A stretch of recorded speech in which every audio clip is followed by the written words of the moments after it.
నమస్తే. భారత భూభాగాన్ని అక్రమంగా ఆక్రమించాలని చూస్తున్న చైనాకు ఇండియా షాకుల మీద షాకులిస్తోంది. చైనాను అన్ని వైపుల నుంచి లాక్ చేస్తోంది. ఇందుకోసం భారత్ త్రిశూల వ్యూహాన్ని అమలు చేస్తున్నట్లు కనిపిస్తోంది. ఇప్పటికే లద్దాఖ్లో సైన్యాన్ని మోహరించింది. అగ్ర దేశాలన్నీ భారత్ వైపు నిలబట్టమే కాక ప్రపంచ పటంలో చైనాను ఒంటరి చేసేందుకు గట్టిగా ప్రయత్నిస్తున్నాయి. ఇవి కాకుండా ఇండియా అమలు చేస్తున్న మూడో వ్యూహం పేరే అండమాన్. అంచనాలే లేని అండమాన్ దీవిలో భారత్ సడన్గా యుద్ధ సన్నాహాలు చేయడం వెనుకున్న స్ట్రాటజీ ఏంటన్నదే ఇవాల్టి వైడ్ యాంగిల్.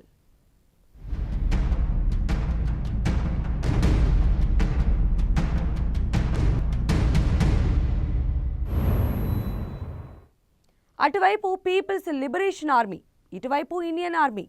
ఒకరి కంటి ఎదురుగా మరొకరు రైఫిల్స్ పట్టుకొని రెడీగా ఉన్నారు. ఎప్పుడు ఏం జరుగుతుందో తెలియదు. గాల్వాన్లో గన్స్ ఎప్పుడు పేల్తాయో కూడా తెలియటం లేదు. ఇండో చైనా బోర్డర్లో టెంపరేచర్ ఏ మాత్రం తగ్గని టైంలో భారత్ అండమాన్ను రెడీ చేస్తోంది. లద్దాఖ్లో చైనా సైన్యం ఉంటే ఇండియా అండమాన్లో యుద్ధ సన్నాహాలు ఎందుకు చేస్తోంది?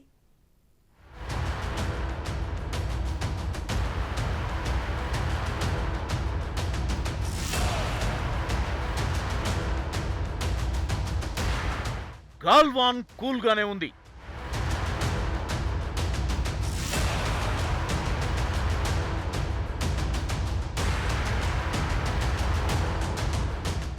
కానీ గాల్వాన్లో సిచ్యువేషనే ఫుల్ హీట్ మీదుంది.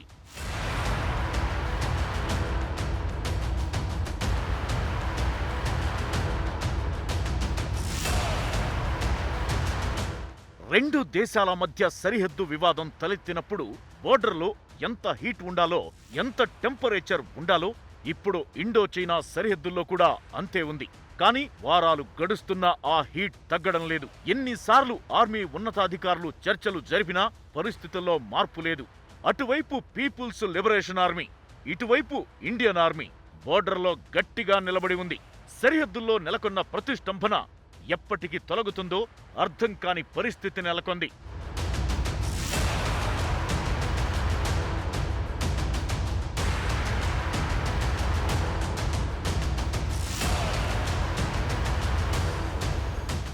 లద్దాఖ్లో ప్రధాని మోదీ టూర్తో గాల్వాన్లో హీట్ కాస్త తగ్గినట్టు కనిపిస్తోంది. అలాగని ఉద్రిక్త పరిస్థితులు పూర్తిగా సమసిపోలేదు. చైనాకు ఎప్పుడైనా కౌంటర్ ఇచ్చేందుకు సరిహద్దుల్లో భారత్ సైన్యాన్ని మోహరించింది. డ్రాగన్ ఏమైనా తోక జాడిస్తే వెంటనే తిప్పికొట్టేందుకు సిద్ధంగా ఉంది. ఇప్పటికే మోదీ పర్యటనతో చైనాకు స్ట్రాంగ్ మెసేజ్ వెళ్ళింది. పీఎం కూడా సైనికుల్లో ఆత్మస్థైర్యం నింపారు. కేంద్రం కూడా ఆర్మీకి అన్ని పర్మిషన్స్ ఇచ్చేసింది. ఏం జరిగినా సరే ఇండియన్ ఆర్మీ అన్ని రకాలుగా సిద్ధంగా ఉంది.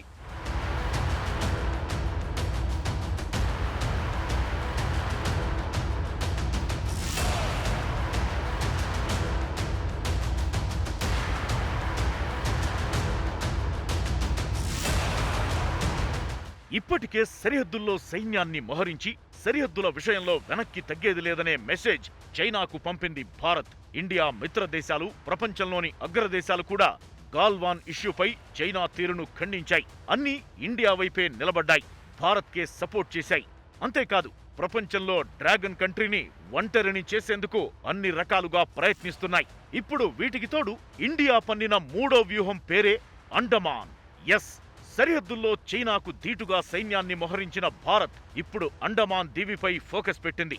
అండమాన్ నికోబార్ కమాండ్ను యాక్టివేట్ చేసి యుద్ధ సన్నద్ధతను పెంచుతోంది. ఇప్పుడున్న పరిస్థితుల్లో ఇండియా అండమాన్ వైపు నుంచి ఒత్తిడి పెంచుతుందని చైనా అస్సలు గెస్ చేయలేదు.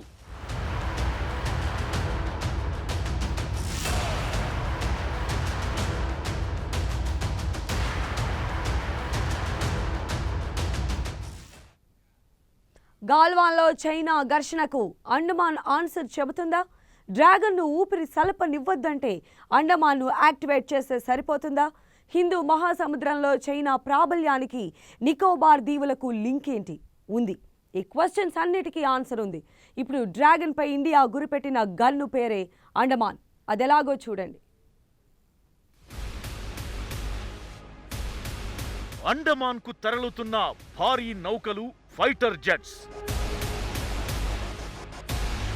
హిందూ మహాసముద్రంలో చైనాకు చెక్ పెట్టడమే టార్గెట్. ఐఓఆర్లో చైనాకు వ్యతిరేకంగా ఏకమవుతున్న దేశాలు. చైనాకు చెందిన 59 యాప్స్ బ్యాన్ చేసి గట్టి దెబ్బ కొట్టిన కొన్నాళ్లకే పీఎం మోదీ లద్దాఖ్లో పర్యటించి శత్రు దేశానికి బిగ్ షాక్ ఇచ్చారు. లేటెస్టుగా కేంద్రం అండమాన్ నికోబార్ దీవులపై యుద్ధ సన్నద్ధతను పెంచుతోంది. ఇద్దరు గొడవ పడాలంటే ఎదురెదురుగా ఉంటే సరిపోతుంది. అదే రెండు దేశాలు యుద్ధం చేయాలని డిసైడ్ అయితే కేవలం డైరెక్ట్ గా తలపడితే సరిపోదు. ఎస్, శత్రు దేశానితో యుద్ధం అనివార్యమైనప్పుడు, ఖచ్చితంగా వార్ చేయాల్సి వచ్చినప్పుడు కేవలం డైరెక్ట్ గా తలపడితే సరిపోదు. 4 దిక్కుల నుంచి వీలైనన్ని రకాలుగా అటాక్ చేయాలి. ఇప్పుడు ఇదే ఫార్ములాను ఫాలో అవుతోంది భారత్. ఇప్పటికే అమెరికా, రష్యా, ఫ్రాన్స్, ఇజ్రాయెల్ నుంచి భారీగా ఆయుధాలు సమకూర్చుకుంటోంది. భారీగా యుద్ధ విమానాలు కొనుగోలు చేస్తోంది. అలాగే ఇండియన్ ఆర్మీకి 500 కోట్లు ఇచ్చి ఎమర్జెన్సీగా అవసరమైన సామాగ్రి మొత్తం కొనేయాలని చెప్పేసింది. లేటెస్ట్ గా ఫాస్ట్ ట్రాక్ స్ట్రాటజీలో భాగంగా అదనపు మిలిటరీని అండమాన్ నికోబార్ దీవులకు పంపిస్తోంది భారత్. వారితో పాటుగా భారీగా ఆయుధాలు, అవసరమైన యుద్ధ సామాగ్రిని, వార్షిప్స్ ను కూడా తరలిస్తోంది.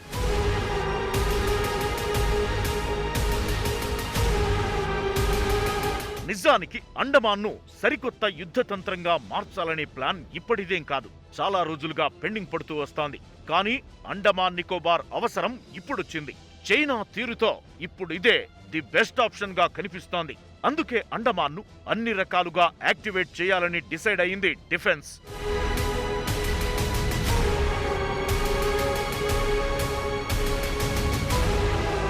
దేశంలోనే భూ జల వాయు తొలి థియేటర్ కమాండ్.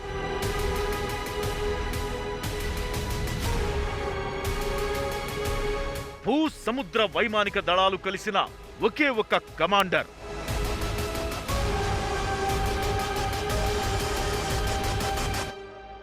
రెండు 2001లో అండమాన్ నికోబార్ కమాండ్ ఏర్పాటైంది.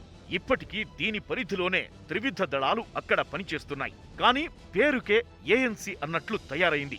సరైన నిధులు లేవు, భవనాలు లేవు. చాలా వరకు పర్యావరణ అనుమతులు పెండింగ్లోనే ఉన్నాయి. ఇలాంటి పరిస్థితుల్లో సడన్ గా యుద్ధం చేయాల్సి వస్తే అండమాన్ నికోబార్ కమాండ్ చేతులెత్తేసే పరిస్థితి ఉంది. అందుకే దాన్ని ఆధునీకరిస్తూ బలం పెంచుకుంటోంది భారత్. అండమాన్లో మన సైన్యం పెరిగే కొద్దీ చైనాకు ఇబ్బంది తప్పదు. ఎందుకంటే చైనా సముద్ర మార్గాలను టార్గెట్ చేసేందుకు అండమాన్ చాలా బాగా పనికొస్తుంది. చైనాకి చాలా వరకు సముద్రం ద్వారానే ఎగుమతులు దిగుమతులు జరుగుతున్నాయి. మలాకా జలసంధి ద్వారా చైనా ముడిచమురు దిగుమతులు, ఇతర వాణిజ్య కార్యకలాపాలు సాగిస్తోంది. ఒకవేళ డ్రాగన్ కనుక తోక జాడించి యుద్ధానికి దిగితే ఈ చోక్ పాయింట్ ఏఎన్సీ నుంచి భారత్ యుద్ధ నౌకలు, విమానాలను మోహరించి చైనా సముద్ర రవాణాకు చెక్ పెట్టేయొచ్చు. మెయిన్ గా చమురు నౌకల్ని నాశనం చేస్తే ఇక చైనా చేసేదేమీ లేదు. అందుకే భారత్ అండమాన్ను యుద్ధతంత్రంగా మార్చబోతోంది.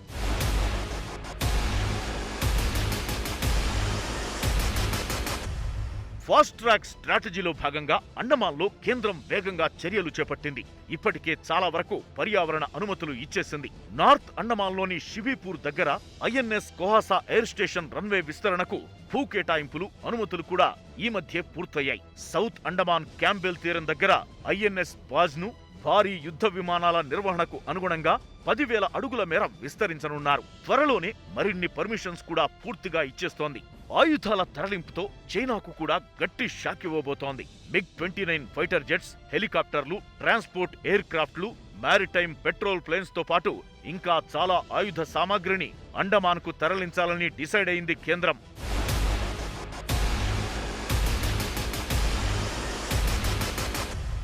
ప్రధానంగా హిందూ మహాసముద్రంలో విస్తరిస్తున్న చైనా ప్రాబల్యాన్ని అడ్డుకునేందుకు కేంద్రం అన్ని రకాలుగా చర్యలు తీసుకుంటోంది. వచ్చే 7 ఏళ్లలో వ్యూహాత్మక అండమాన్ స్థావరంలో మౌలిక సదుపాయాలు అభివృద్ధి చేయాలని నిర్ణయించింది. ఇందుకోసం 5,650 కోట్లను కేటాయించింది కేంద్రం. కమోర్టా ద్వీపంలోనూ 10,000 అడుగుల రన్వేతో కూడిన ఎయిర్ ఎంక్లేవ్ కూడా ఇందులో ఉంది. 2027 నాటికి అండమాన్ నికోబార్ కమాండ్లో దశల వారీగా సైనిక శక్తి సామర్థ్యం పెంపు కోసం పక్కా ప్లాన్తో ముందుకెళ్తోంది భారత్. ఇండియన్ ఓషియన్ రీజియన్లో చైనా ప్రాబల్యాన్ని తగ్గించాలంటే అండమాన్ను యాక్టివేట్ చేస్తే సరిపోతుందా? ఇంతకీ చైనా బలం ఎంత? ఇండియా స్టామినా ఎంత? వాటర్లోకి దిగితే రెండు దేశాల పవర్ ఎంత? వార్షిప్స్, సబ్మెరైన్స్ లెక్కల్ని తీసి వాటి స్ట్రెంగ్త్ని అంచనా వేస్తే ఏమర్థమవుతోంది? ఇన్నాళ్ళు లేనిది సడన్ గా ఇండియా అండమాన్ పై ఫోకస్ పెట్టింది. ఎప్పటికైనా ఇది భారత్కు మేలు చేసేది. కాకపోతే కాస్త లేట్ అయిందంతే. కానీ సముద్రంలో చైనాను ఎదుర్కోవాలంటే ఇండియాకు అండమానే బెస్ట్ ఆప్షన్. కానీ ఇండియన్ ఓషియన్లో చైనా తోకజాడిస్తే ఇండియా ఎలా తిప్పికొడుతుందన్నదే ఇప్పుడు ఇంట్రెస్టింగ్ గా మారింది. ఈ fighter jets, missiles, bombs, military ఇవన్నీ పక్కన పెడితే సముద్ర జలాల్లో ఎవరి బలమెంత అనే క్వశ్చన్ డామినేట్ చేస్తోంది.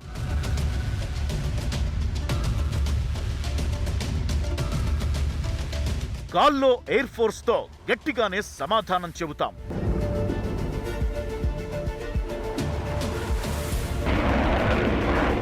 భూమిపై మిలిటరీతో దీటుగానే బదులిస్తాం.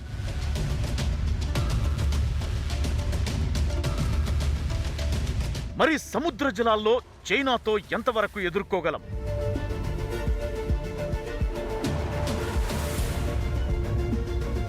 సముద్రంలోకి దిగితే భారత్ బలమెంత? డ్రాగన్ స్టామినా ఎంత?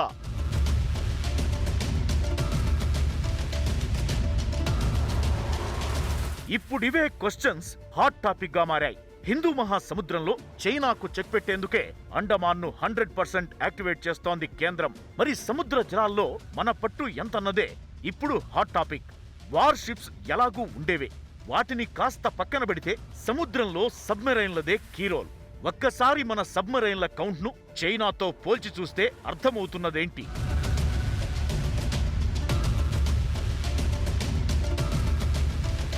భారత్ దగ్గర nuclear powered ballistic missile submarine ఒకటే ఉంది. దాని పేరే ఐఎన్ఎస్ అరిహంత్. ఇక సేమ్ పవర్ ఉన్న సబ్మెరైన్లు చైనా దగ్గర 5 ఉన్నాయి. వాటిలో 4 జిన్ క్లాస్, ఓ జియా క్లాస్ ఉంది.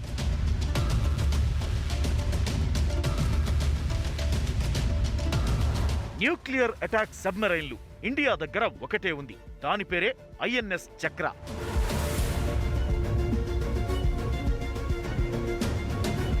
ఇదే న్యూక్లియర్ అటాక్ సబ్మెరైన్లు చైనా దగ్గర 5 ఉన్నాయి. అందులో 2 షాంగ్ క్లాస్, 3 హన్ క్లాస్ ఉన్నాయి. ఇవేగాక చైనా దగ్గర బాలిస్టిక్ మిసైల్ సబ్మెరైన్ ఒకటుంది. అది జింగ్ క్లాస్.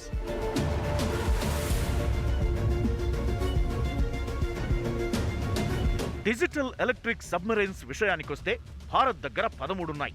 వీటినే హంటర్ కిల్లర్ సబ్మెరైన్లని పిలుస్తారు. అవి ఇండియా దగ్గర 13 ఉన్నాయి. అందులో సింధు ఘోష్ క్లాస్ 9, శిశుమర్ క్లాస్ 4 ఉన్నాయి.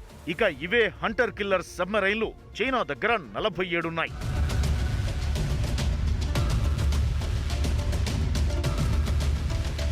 ఇప్పటి వరకైతే సబ్మెరైన్ల విషయంలో భారత్ కంటే చైనానే బలంగా ఉంది. దీనిని అధిగమించేందుకు ఇండియా 6 న్యూక్లియర్ అటాక్ సబ్మెరైన్లను కొనుగోలు చేస్తోంది. వీటి కోసం రష్యాతో 1,00,000 కోట్ల ఒప్పందం కూడా చేసుకుంది. 2021 చివరి నాటికి అవి అందే అవకాశముంది. వీటితో పాటు 6 P-751 సబ్మెరైన్లను కూడా భారత్ కొనుగోలు చేస్తోంది. ఇందులో BrahMos super sonic cruise missiles ను లాంచ్ చేయొచ్చు. అయితే సముద్ర బలం విషయంలో చైనా మనకంటే స్ట్రాంగ్ గా ఉన్నప్పటికీ డ్రాగన్ ను తిప్పికొట్టేందుకు ఇండియా కూడా అడ్వాన్స్డ్ సబ్మెరైన్లను తయారు చేయిస్తోంది. భారత సముద్ర జలాల్లో చైనా ఏమాత్రం ఎక్స్ట్రాలు చేసినా చైనాకు గట్టి పంచిపడడం ఖాయం. ఇవన్నీ జరగాలంటే ముందు చైనా అండమాన్ దాకా రావాలి. అంతకు ముందే ఇండియన్ నేవీ చైనా షిప్స్ కి రెడ్ సిగ్నల్ ఇచ్చేస్తాయి. అప్పుడేమైనా తోకజాడిస్తే భారత్ నుంచి దీటైన సమాధానం ఎదురవుతుంది. చైనాకు ఊపిరి సలపనివద్దన్నా, ఉక్కిరిబిక్కిరి చెయ్యాలన్నా, హిందూ మహాసముద్రంలో ప్రాబల్యం తగ్గించాలన్నా వార్షిప్స్, సబ్మెరైన్ లాంటివి పెద్దగా అవసరం లేదు. ఎందుకంటే ఇండియాకు అండమాన్ నికోబార్ దీవులే బిగ్ వెపన్. మలాకా స్ట్రైక్ని మూసేస్తే చైనా ఆర్థికంగాను, సైన్యం పరంగాను క్లోజ్ అవుతుంది. అంత వ్యూహాత్మకంగా ఉంటుంది అండమాన్. అందుకే ఇండియా ఆ ద్వీపంపై ఫోకస్ పెట్టింది.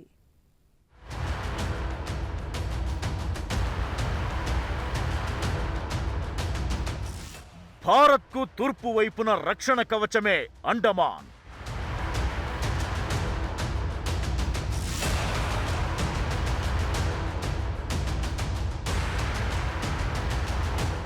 చైనాను ఆర్థికంగా సైన్యం పరంగా దిగ్బంధించే ఆయుధమే అండమాన్.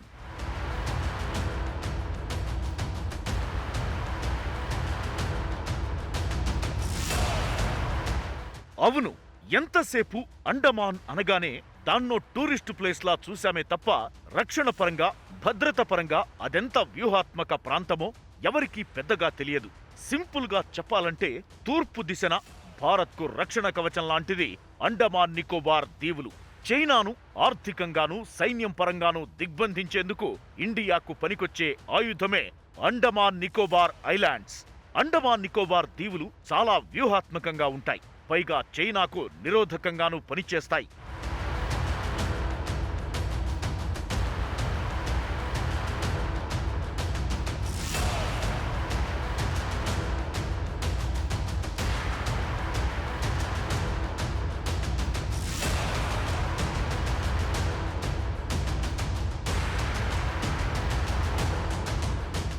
ఈ Malacca straight biggest economic shipping lane, పైగా చైనా నౌకలు హిందూ మహాసముద్రంలోకి ఎంటర్ అయ్యేందుకు మెయిన్ గేట్ కూడా. ప్రతి ఏడాది హిందూ మహాసముద్రం గుండా 1,20,000 నౌకలు వెళుతుంటాయి. వాటిలో 70,000 దాకా మలాకా జలసంధి గుండా వెళతాయి.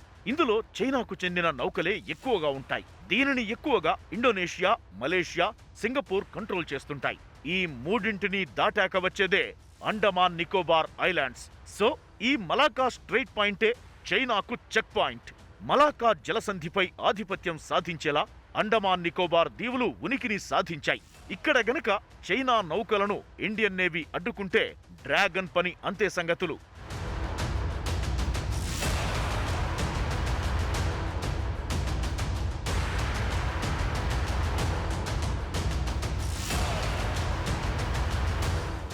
లద్దాఖ్లోని ఎల్ఏసీ వెంబడి ఉద్రిక్త పరిస్థితులు కొనసాగుతున్న టైంలో చైనాకు అన్ని రకాలుగా చెక్ పెట్టాలని ఇండియా భావిస్తోంది. అందుకే ఇప్పుడు అండమాన్పై స్పెషల్ ఫోకస్ పెట్టింది. చైనా ఎక్స్ట్రాలు చేస్తే ఇండియన్ వార్షిప్స్, అండమాన్లో పనిచేసే ఫైటర్ జెట్స్ చైనా నౌకలను అడ్డుకుంటాయి. మలాకా జలసంధి చైనాకు జీవనాడి లాంటిది.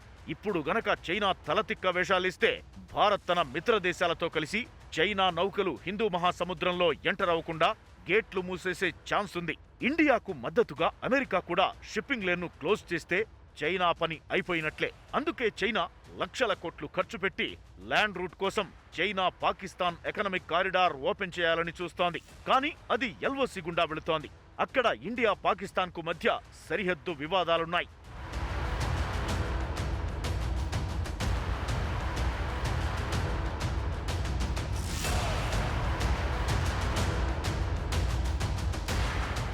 హిందూ మహాసముద్రంలో చైనా ప్రాబల్యాన్ని తగ్గించాలని సరిహద్దు దేశాలన్నీ చూస్తున్నాయి. లద్దాఖ్ విషయంలోనూ మిత్ర దేశాలన్నీ చైనా తీరును ఖండించాయి, భారత్కు సపోర్ట్గా నిలిచాయి. ఇప్పుడు ఇండియన్ ఓషియన్ రీజియన్లో కూడా చైనాకు చెక్ పెట్టాలని డిసైడ్ అయ్యాయి. అందుకే అమెరికా కూడా ఇండియా సైడే నిలబడుతోంది. ఈ మధ్యే జపాన్ కూడా ఇండియాతో కలిసి జాయింట్ ఫ్లీట్ నిర్వహించింది. అది కూడా చైనాకు స్ట్రాంగ్ మెసేజ్ పంపింది.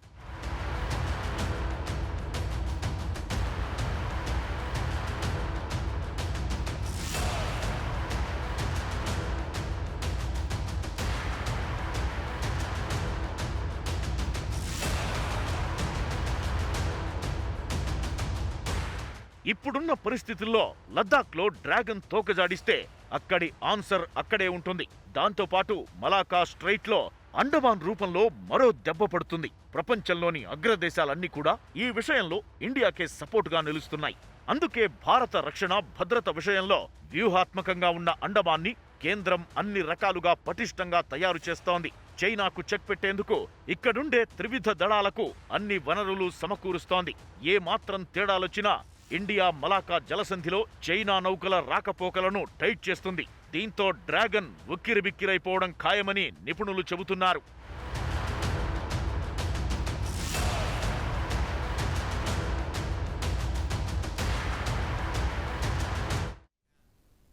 ఇది వాల్టి వైడ్ యాంగిల్. మరో ఇంట్రెస్టింగ్ అంశంతో మళ్ళీ కలుద్దాం. చూస్తూనే ఉండండి 10 టీవీ, జనం కోసం, నిజం కోసం.